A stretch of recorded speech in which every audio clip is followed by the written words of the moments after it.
Et c'est parti pour Smart Bourse, votre double dose quotidienne de marché en direct chaque jour sur Bismart à la mi-journée 12h30, 13h et le soir la grande édition pendant 1 heure à partir de 18h30. Au sommaire de cette édition de la mi-journée, des marchés actions qui repartent de l'avant alors que les tensions sur le marché obligataire se calment aujourd'hui. On voit des taux longs aux États-Unis notamment qui sont revenus à des niveaux un peu plus corrects pour les participants de marché, autour de 1,40 pour le 10 ans américain. Donc une accalmie pour l'instant sur le marché obligataire. On verra si cette accalmie est de courte durée ou si c'est un calme qui s'installe pour quelque temps à nouveau. Plusieurs membres de la Fed sont attendus aujourd'hui et puis surtout Jérôme Powell qui doit reprendre la parole cette semaine le 4 mars.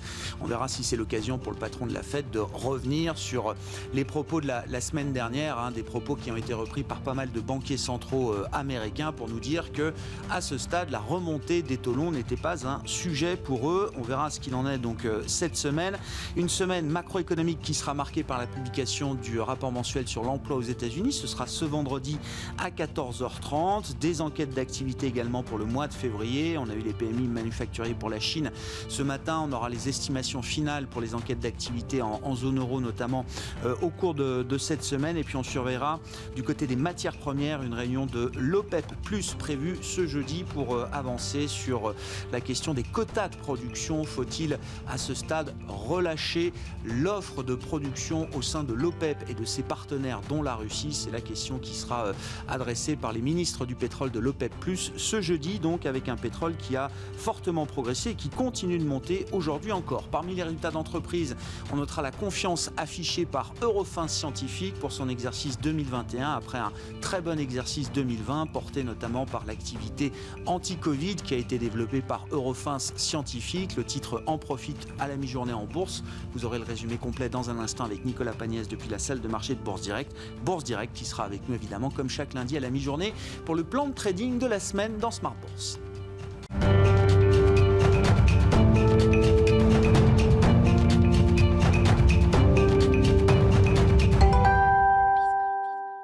Le CAC 40 à mi-séance pour commencer la semaine et le mois de mars qui se remet quasiment au niveau des 5800 points. Les infos clés du jour avec Nicolas Pagnès depuis la salle de marché de Bourse Direct. La tendance est toujours dans le vert à la mi-journée à la Bourse de Paris, dans un contexte d'accalmie des rendements obligataires.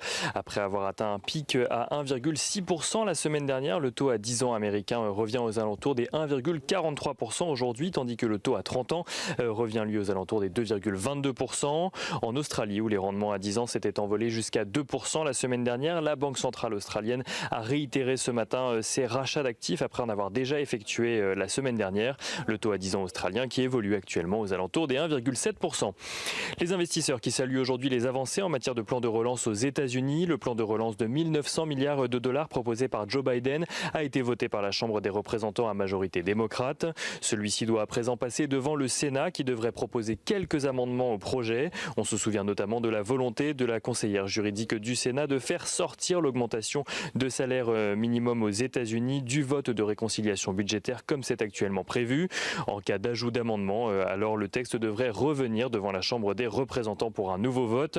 Il n'en reste pas moins que les parlementaires américains espèrent trouver un compromis d'ici au 14 mars, date à laquelle s'arrêtent les aides actuelles. Sur le front sanitaire, la FDA a délivré une autorisation d'utilisation d'urgence au vaccin développé par le laboratoire Johnson & Johnson qui a mis au point un vaccin dont l'administration ne nécessite qu'une seule dose. En Europe, le rythme de vaccination en zone euro continue de faire craindre une réouverture complète de l'économie tardive, tandis que le Royaume-Uni fait de son côté figure de bon élève dans le domaine. Royaume-Uni qui constate d'ailleurs une légère amélioration de son activité manufacturière au mois de février avec un PMI à 55,1 points. En France, ce dernier ressort à 56,1 points, traduisant une accélération de l'activité manufacturière, tandis que les PMI allemands et PMI de la zone euro rivalisent de records. Le PMI manufacturier en Allemagne pour le mois de février ressort à 60,7 points, soit son plus haut niveau depuis 3 ans, tandis que le PMI manufacturier en zone euro est à 57,9 points, son plus haut niveau depuis 3 ans également, et parmi les plus hauts niveaux de l'indicateur depuis 20 ans. On regarde à présent ce qui se passe du côté des valeurs à la Bourse de Paris. Danone, tout d'abord, annonce la conversion de sa participation indirecte de près de 10% dans Mengniu Dairy Company, le groupe de produits laitiers chinois, donc une conversion en participation directe. L'objectif derrière est de céder cette participation estimée actuellement à 850 millions d'euros. Du côté des valeurs automobiles, les immatriculations de voitures neuves ont reculé de près de 21% en France en janvier, selon le comité des constructeurs français d'automobiles. Cela n'empêche pas Stellantis et Renault d'être d'ailleurs recherchés depuis ce matin à la Bourse de Paris. Eurofins Scientifique annonce de son côté un résultat net de 539,4 millions d'euros en 2020 contre plus de la moitié un an plus tôt, avec un chiffre d'affaires en 2020 en croissance de 20%. Le groupe, qui confirme ses perspectives pour 2021, annonce également être confiant pour l'année à venir. Et on finit avec un peu d'international. On notera que malgré la concurrence sur le front du vaccin entre la biotech américaine Moderna et le laboratoire britannique AstraZeneca, AstraZeneca possédait une participation de 7,7% dans la biotech américaine, une participation qu'il a vendue l'année dernière selon le Times et qui aurait rapporté à AstraZeneca un peu plus d'1 milliard de dollars. Nicolas Pagnès en fil rouge avec nous tout au long de la journée sur Bismart depuis la salle de marché de Bourse Direct.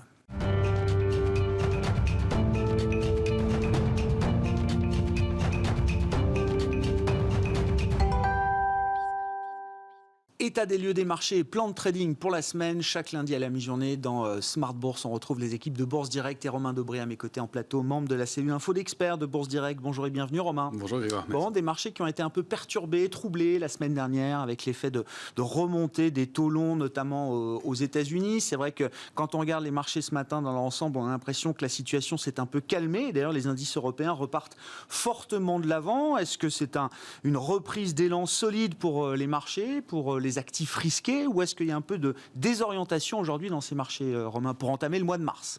Il me semble qu'il y a un peu de désorientation. On le pressentait après l'échéance des marchés dérivés de février, en disant qu'il y avait moins de couverture déjà dans les portefeuilles, un peu plus de complaisance et un intérêt qui faisait un peu défaut.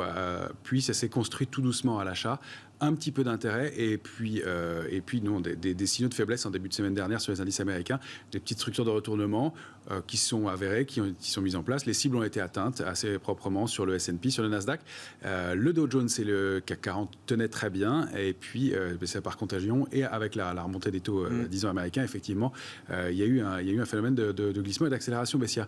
Donc on a plutôt, à mon sens, de la désorientation parce que, alors si on regarde l'indice parisien, on avait bien construit avec un petit peu d'intérêt enfin depuis quelques semaines et à partir de mercredi dernier, il y a eu ces premiers signaux de désorientation. Non seulement on a atteint des niveaux en franchissant en clôture 5798 points, on s'est arrêté sur ce niveau-là avec destruction d'intérêt sur le nombre de contrats futurs. Moins 4000 contrats futurs, donc vraiment un cas d'école dans l'analyse de la position ouverte sur le futur CAC 40.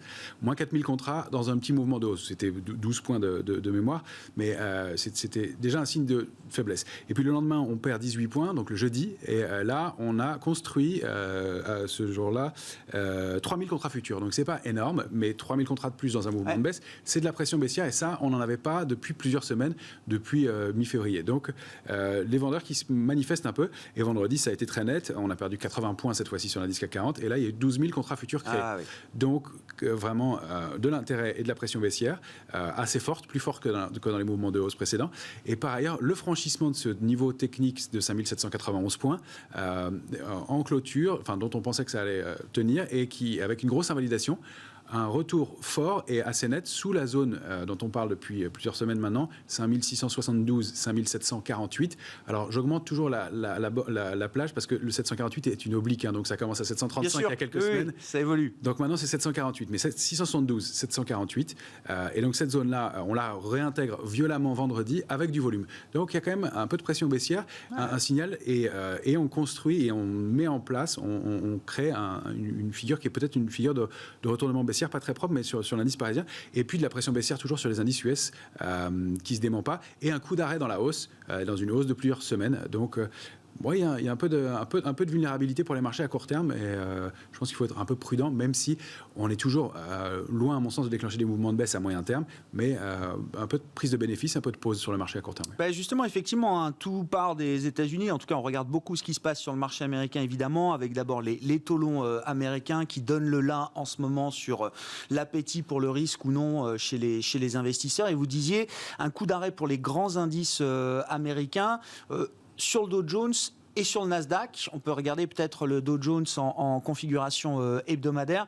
Un coup d'arrêt, s'il se transformait en logique de consolidation ou de correction, qu'est-ce qu'on pourrait dire de ce mouvement, Romain? Alors toujours, on cherche de l'harmonie dans les indices. Or, on voit que les mouvements de retracement possibles vont de... Alors, la semaine dernière, je vous disais de 2,5 à 5% sur le S&P, sur le Nasdaq, les cibles ont été atteintes. Maintenant, sur le Dow Jones, ça avait mieux tenu et on voit qu'on a buté sur le haut du canal que vous voyez en violet, et le canal dont on parle depuis plusieurs semaines maintenant, qu'on avait essayé de déborder. Et vous voyez cette grosse invalidation avec la mèche très nette et ce retournement et cette grande bougie rouge de la semaine dernière. C'était un graphique en hebdomadaire. Donc, c'est réintégration du canal. Ça, c'est quand même un signal d'arrêt dans la hausse avec ces petites bougies précédentes qui donnent de l'indécision. Donc, voilà, un retracement qui pourrait alors se cantonner à 30 200 et sous 31 090. C'est vraiment un niveau pivot, 31 090. On l'a vu pendant la semaine précédente. On l'avait vu donné comme cible et on voit qu'on repasse en dessous en fin de semaine dernière.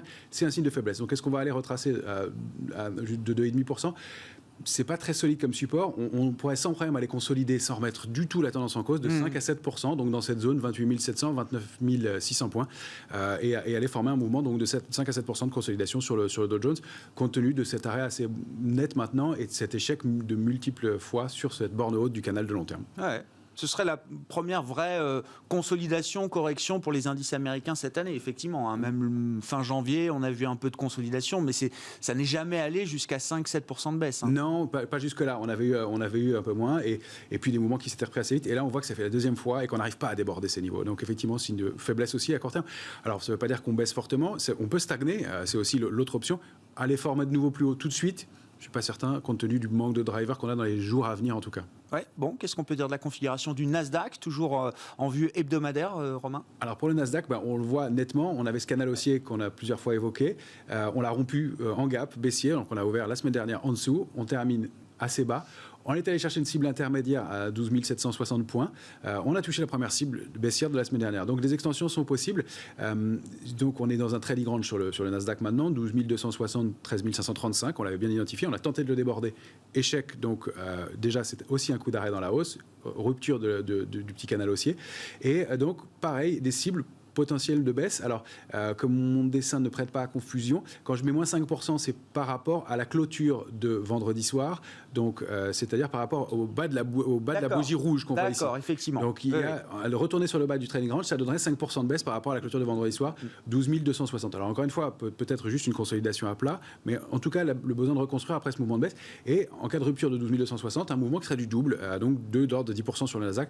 Encore une fois, rien de grave, on resterait dans des zones très confortables. Et loin de retourner les tendances de moyen et de long terme, mais on va quand même surveiller ces niveaux-là. Qu'est-ce qu'on peut dire du CAC dans ce contexte, avec des marchés américains qui sont peut-être sur l'idée d'un coup d'arrêt, voire d'une consolidation, Romain, sachant que le CAC a enchaîné un très bon mois de février, hein, ça s'est joué beaucoup au début du mois de février, mais grosso modo, on a fait 5004, 5008 au cours de ce mois de février. Ben oui, mais c'est ça le problème, c'est qu'on commence à commencer bien, et le fait de cette invalidation, on la voit très nettement ici, hein, ces deux grandes bougies rouges en fin de semaine dernière, montre qu'on passait ce niveau charnière de 5791 points. On avait consolidé au-dessus de la zone dont on parle beaucoup, hein, 5672, c'était la tolérance, mais c'était surtout 5716, 748 pour la semaine. On avait réussi à s'installer au-dessus pendant plus d'une semaine. On réussit à déborder 5791, donc l'espoir a été ouvert à ce qu'on poursuive à la hausse et qu'on allait chercher des extensions que maintenant j'ai un peu masquées, parce que dans l'immédiat, je pense que c'est un peu compromis. Elles existent toujours, mais voilà. Et on a cette structure, après cette grande invalidation, donc retour à l'intérieur de la figure, avec du volume plus lourd, et cette structure qui est jamais très bonne en haut de marché, qui est un triangle inversé, qui traduit bien de la désorientation, clairement. Les opérateurs, ça part un peu dans on voit que les cotations partent un peu dans tous les sens, ça monte, ça baisse, et le rebond du jour, je m'en méfie. On voit qu'il est allé buter sur 5791,5, vraiment précisément, donc toujours un marché technique, mais on sait que ce genre de figure se termine très souvent par un mouvement baissier. Alors c'est dur de donner des statistiques, mais c'est de l'ordre de 9 fois sur 10, donc c'est quand même très très fréquent, et on doit se méfier dans ces marchés-là des rebonds, et éventuellement même se couvrir ou prendre des positions un peu plus baissières. Alors, On va fixer pour les plus prudents un niveau d'alerte sous 5672 points. C'est vraiment l'extension qu'on s'était autorisée. Ça correspond avec le bas du triangle en plus, donc ça va être le niveau d'alerte. Dans ce cas-là, on pourra retracer, je pense, et aller chercher une zone cible. Vous voyez qu'elle est très floue. C'est le problème avec cette figure aussi, c'est que les bornes ne sont pas propres, donc les cibles et les objectifs ne sont pas clairs non plus. Mais on se fie dans ces cas-là aux supports et aux résistances. Donc on va aller chercher les supports à venir. 627 est important. 609, on sait que ça comptait pas mal aussi. Mais si on rompt ces niveaux-là, on a de bonnes chances d'aller chercher le bas du canal haussier au sein duquel on évoluait avant. Donc aux alentours de 5480, 5525 points. Ça paraît des cibles raisonnables en cas de retracement. Et ça fait aussi 5% de baisse. Donc c'est assez coordonné tout ça. Bon, si on se prépare à une petite consolidation, un petit retracement des marchés boursiers, on regarde peut-être les valeurs refuges. Que nous dit l'or? Parce que c'est vrai qu'on en parle beaucoup moins. On en a beaucoup parlé l'an dernier, l'or, qui a atteint plus de $2000 l'once, je crois, c'était à l'été 2020. Et puis depuis, bon, il n'y a pas eu de drame, mais c'est vrai que non seulement ça ne progresse plus, mais en plus ça a un petit peu baissé. On est autour de $1750, peut-être au moment où on se parle sur l'once d'or, $1740 précisément au moment où on se parle. Oui, on est dans une petite zone d'alerte entre 1692 et 1778. On a repris un gros support la semaine dernière quand même, et puis on voit que la position spéculative ne fait que baisser sur l'or. Ce qu'on constate, c'est que ce matin, l'or monte un peu, alors que le marché rebondit aussi, qu'il y a eu une alerte la semaine dernière. Donc moi j'y vois, et on voit cette oblique, cette ligne de tendance haussière de long terme, la possibilité de trouver un point d'entrée sur l'or, qui a effectivement sous-performé. Mais c'est vrai que le marché était très risconne, et donc cherchait probablement des liquidités, et puis était moins de crainte. Donc l'actif refuge qu'est l'or habituellement avait peut-être moins d'intérêt, sans compter qu'il y a des concurrents maintenant, je ne sais pas si on peut les comparer, mais en tout cas, autres valeurs donc, pour lesquelles il y a besoin de liquidité. Je les place pas dans le même panier, mais en tout cas, ça a pu faire défaut aussi. Alors, mais peut-être un point d'entrée sur l'or et un or qui repaye un petit peu dans le contexte actuel. Une précision sur l'indice CAC 40 aussi, pour qu'on invalide ce mouvement de baisse, puisqu'il faut l'envisager aussi, il faudrait qu'on se réinstalle, et compte tenu de la baisse qu'on a connue la semaine dernière, au-dessus de 5791 points et demi pendant au moins 2 clôtures, à mon sens, pour considérer qu'on écarte le risque de ce triangle baissier, triangle inversé. Bon, on verra si déjà ce soir on arrive à clôturer au-delà de 791, c'est ça vous dites 791,5 sur le futur CAC 40, c'est un point important. Bon, on est un petit peu en dessous actuellement. La hiérarchie sectorielle, est-ce qu'il y a des mouvements particuliers à signaler? Puis je voulais qu'on dise peut-être un mot d'une valeur en particulier qui fait l'actualité en ce moment, c'est Danone. Il y a un conseil d'administration réuni chez Danone. On en avait parlé avec vous il y a 15 jours, je crois, après l'échéance du mois de février. C'était un titre qui vous intéressait. Est-ce que c'est un titre qui vous intéresse toujours, qui semble se réveiller en tout cas, Romain? Oui, c'est le cas. Alors, on avait précisé aussi à ce moment-là qu'il ne fallait pas s'attendre à des mouvements de 10% par semaine, qui était déjà un mouvement faible pour certains investisseurs. Elle a pris 3% depuis, donc c'est pas un mouvement énorme, mais il y a effectivement une figure de retournement, une structure de retournement qui se met en place, et elle bute en ce moment, je n'ai pas le niveau exact, mais sur un niveau de résistance au point près actuellement. On sent qu'elle est prête à redémarrer, et il y a une grosse structure de retournement haussière sur le titre. C'est encore une fois pas quelque chose de très dynamique, mais fait partie des valeurs qui, dans ce contexte, nous intéressent effectivement et sur lesquelles on s'est positionné avec tout ce qui est le secteur de l'aviation aussi, même si c'est un secteur compliqué en ce moment, mais qui a manifestement fait l'objet d'intérêt depuis quelques séances maintenant. Et puis toujours, parmi les secteurs en général, tout ce qui est lié aux matières premières, énergétiques. Ça reste vrai. Énergétiques, clairement. Il y avait probablement, on l'évoquait, un point d'entrée sur les énergies renouvelables. C'est le cas, en tout cas en début de semaine, ça a l'air de se confirmer sur les indices, sur les grands indices d'énergie renouvelable. Oil and gas, c'est toujours assez fort comme secteur. Alors, on remarque qu'il y a beaucoup de secteurs qui se repositionnent en secteur neutre depuis le début de la semaine. Donc on a les banques, les small et mid caps qui patinent un peu, le CRB, donc l'indice des matières premières global aussi, qui se met un peu en tendance neutre. Et puis, il y a des secteurs qui passent en secteur faible, auto, télécom, chimie, qui deviennent secteurs faibles maintenant. Donc, des raisons supplémentaires de penser que le marché pourrait patiner au moins dans les jours à venir. Plusieurs indicateurs qui vont dans le sens d'une consolidation, voire d'un retracement du marché. On va suivre ça, évidemment, chaque jour, tout au long de la semaine. Vous serez avec nous vendredi également pour la leçon de trading. Romain Daubry, avec nous le lundi et le vendredi dans Smart Bourse, notre partenaire Bourse Direct.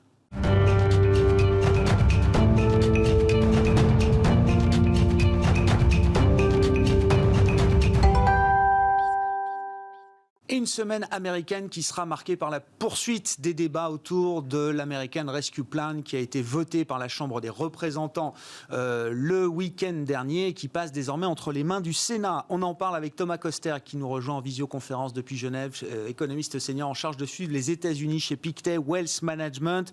Thomas, bonjour et bienvenue. Effectivement, ce plan de soutien, il faut peut-être en rappeler un petit peu les enjeux. Le premier chiffre, toujours aussi spectaculaire, ce sont ces 1900 milliards de dollars attribués au soutien de l'économie et des ménages américains. On entend parler de ce chiffre depuis longtemps. Ce sera un chiffre qui sera sans doute délivré visiblement par le Congrès américain. Un chiffre qui est phénoménal un an après l'éclatement de la crise pandémique, Thomas. Oui, tout à fait, phénoménal à plusieurs regards. Déjà, il s'ajoute à un plan qui a été déjà voté au mois de décembre de 900 milliards de dollars. Donc, si vous ajoutez tous ces plans et vous mettez ça en comparaison du PIB, qui est environ 21 500 milliards de dollars pour les États-Unis, ça fait beaucoup, point numéro 1. Point numéro 2, il y a aussi une crainte quand vous le mettez par rapport à ce qu'on appelle l'output gap, c'est-à-dire la différence entre le PIB réel et le PIB théorique si tous les facteurs de production étaient utilisés. Cet output gap est de 650 milliards de dollars. Donc en gros, la crainte principale de certains dans le marché, c'est qu'en rajoutant 1900 milliards dans un trou qui fait 650 milliards, on va aller à la surchauffe, voire même à la fusion du réacteur économique lui-même. Alors je pense que ces craintes sont un peu trop prononcées. Je suis plutôt serein. Il y a deux choses à mentionner là-dessus. Le premier, c'est qu'il y a un vrai débat chez les économistes sur les multiplicateurs budgétaires. Vous savez qu'Olivier Blanchard et d'autres, Larry Summers, penche vers plutôt un grand multiplicateur budgétaire. Moi, je suis un peu plus mesuré là-dessus, et notamment parce qu'il faut bien comprendre le contexte et la vue de l'administration Biden, c'est que l'économie ne rouvrira pas vraiment avant l'été prochain. Et donc, il y a toujours besoin de support budgétaire entre maintenant et l'été prochain, d'où l'envoi de nouveaux chèques donc de 1 400 $, et aussi les allocations chômage qui seront donc prolongées, les allocations chômage extraordinaires, parce qu'elles sont dopées par le gouvernement fédéral, de mi-mars jusqu'à l'été prochain. Donc ça, il faut bien comprendre que c'est un cadre budgétaire qui est aussi guidé par le cadre sanitaire et le coronavirus, et aussi un gouvernement qui va à tâtons concernant la réouverture. Évidemment, ça pourrait changer, je dis pas le contraire, mais pour l'instant, c'est la toile de fond. Deuxième point, c'est qu'on voit chez le consommateur, il n'y a pas encore cet allumage des gaz. On voit un consommateur, notamment dans les indicateurs de confiance des consommateurs, un consommateur américain qui reste prudent, qui n'est toujours pas prêt pour le grand déversement de l'épargne. En effet, de l'épargne, il y en a beaucoup. On est à plus de 1 600 $ d'épargne au niveau des ménages. Et je peux vous donner un chiffre encore plus grand. Au niveau des dépôts bancaires qui ont été accumulés l'année dernière, dépôts bancaires donc des ménages et aussi des entreprises, on a 3 000 milliards de dollars. Donc ça fait vraiment beaucoup d'argent qui sont à risque d'être déversés dans l'économie. Encore une fois, je pense que ça va être un déversement assez graduel et non pas soudain, notamment, voilà, encore une fois, parce que je pense que ce qui va aussi très fortement compter, c'est non seulement le PIB, mais aussi ce qui se passe sur le marché de l'emploi, parce qu'on a des consommateurs qui restent anxieux par rapport à ce qui va se passer sur le marché de l'emploi dans les prochains mois. Donc au rebond de la consommation, oui, un peu d'inflation avec ce rebond, oui également, notamment au printemps. Maintenant, est-ce que ça va créer la surchauffe totale et la fusion du réacteur? Je pense que là, c'est un peu aller trop loin dans l'analyse et l'extrapolation. En tout cas, ce n'est pas forcément ma vue à ce stade, et on n'a pas les signaux pour aller dans ce sens, en tout cas les signaux dans certains indicateurs que je suis. Bon, ne pas aller trop vite en besogne. Dans ce contexte, Thomas, comment est-ce que vous expliquez la communication de la Fed la semaine dernière? Jérôme Powell en premier lieu, mais d'autres speakers banquiers centraux américains se sont exprimés dans le sillage des auditions de Jérôme Powell la semaine dernière devant le Congrès. Est-ce que c'est une prise de risque de la part de la Fed d'affirmer qu'à ce stade, la vitesse de remontée et le niveau des taux longs américains n'est pas un sujet pour elle? C'est un peu le discours ambiant qu'on a eu la semaine dernière de la part de Jérôme Powell et de certains de ses confrères ou consoeurs au sein du comité de politique monétaire. Tout à fait. Je pense que la communication de la Réserve fédérale la semaine dernière par rapport à cette remontée des taux a été un peu maladroite, sinon un peu naïve.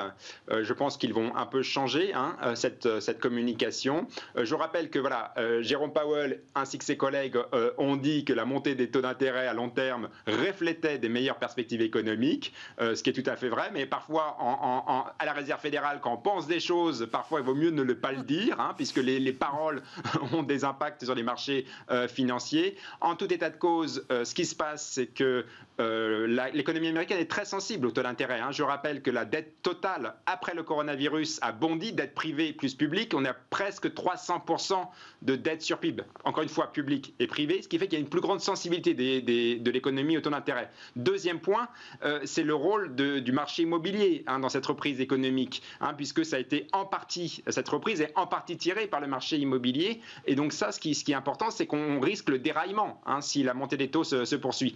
Pour ces deux raisons, je m'attends à une Fed qui module un peu son message, et potentiellement dès cette semaine, en mentionnant, oui, ça reflète des meilleures perspectives, mais aussi il surveille cette montée des taux pour pas qu'elle soit trop désordonnée. Et aussi, à mon avis, on reste dans un schéma où la Fed va faire attention que les taux d'intérêt long terme, pas seulement court terme, mais aussi long terme, restent bas, puisqu'au final, on est dans un environnement de dette élevée, et aussi un environnement, à mon avis, de grande influence de la théorie moderne monétaire, où il faut garder aussi les taux bas pour aider au financement, notamment du budget de Joe Biden. À ce stade, Thomas, est-ce qu'il y a un peu de damage control, de rétropédalage de la part de la Fed cette semaine? Et je crois que Jérôme Powell est amené à nouveau à s'exprimer cette semaine, le 4 mars, je crois. Est-ce que ça vous semble suffisant pour contenir peut-être les pressions venant du marché obligataire? Ou est-ce qu'à un moment, il faudra que la Fed sorte du bois beaucoup plus que ce qu'elle n'a fait jusqu'à présent, soit en restant peut-être dans une action verbale plus forte, soit peut-être en passant du verbe aux actes, Thomas? Oui, alors ce que les derniers jours nous ont appris, c'est que en termes de seuil de douleur de la Fed, notamment sur le taux 10 ans, il est peut-être un peu plus élevé que ce que l'on pensait auparavant. Mais néanmoins, je pense que le seuil de douleur n'est quand même pas si loin que ça. Alors, au début, je pense que ça va être une question de communication, de moduler cette communication, parce que vraiment, les banquiers centraux sont aussi importants par leurs paroles que par leurs actes. C'est très important. Donc déjà, reconnaître peut-être une petite erreur de la semaine dernière dans la communication et un peu nuancer les propos. En termes de faire davantage de QE, je pense qu'il faudrait un peu plus de désordre dans les marchés financiers pour mettre ça sur la table, mais j'insisterai sur le fait que le risque est quand même non nul, notamment si la volatilité des marchés financiers reste élevée, s'il y avait un impact sur les marchés actions, et si on voyait aussi les observateurs se plaindre notamment des conséquences pour le marché immobilier. La Fed reste très sensible par rapport au marché immobilier, donc voilà, alors encore une fois, ces trois cases ne sont pas à cocher, mais c'est ça qui pourrait mettre potentiellement davantage de QE de la Fed sur la table. Je rappelle qu'en termes de budget total, la Fed baisse ses achats nets de titres du Trésor par rapport au déficit comparé à l'an dernier. Or, on peut se penser si une troisième mandat implicite de la Fed à l'heure actuelle, ce n'est pas aussi d'aider au financement de la dette. Ouais. Très intéressant. Bon, ce sera une communication de la Fed à suivre encore cette semaine. Et puis les réunions de Banque centrale reviendront à partir de la semaine prochaine. La BCE, la Fed. Le rythme des réunions toutes les 6 semaines va reprendre donc à partir de la semaine prochaine. Et puis notez dans l'agenda macro qu'on aura un chiffre important à suivre ce vendredi. Le rapport mensuel sur l'emploi aux États-Unis pour le mois de février. Et donc Jérôme Powell qui devrait s'exprimer à la veille de ce rapport. Merci beaucoup Thomas. Thomas Kosterg avec nous depuis Genève chaque lundi à la mi-journée dans Smart Bourse pour évoquer les enjeux de la semaine aux États-Unis, économiste senior en charge de suivre les États-Unis chez Pictet Wealth Management. On se retrouve ce soir à 18h30 en direct sur Bismart.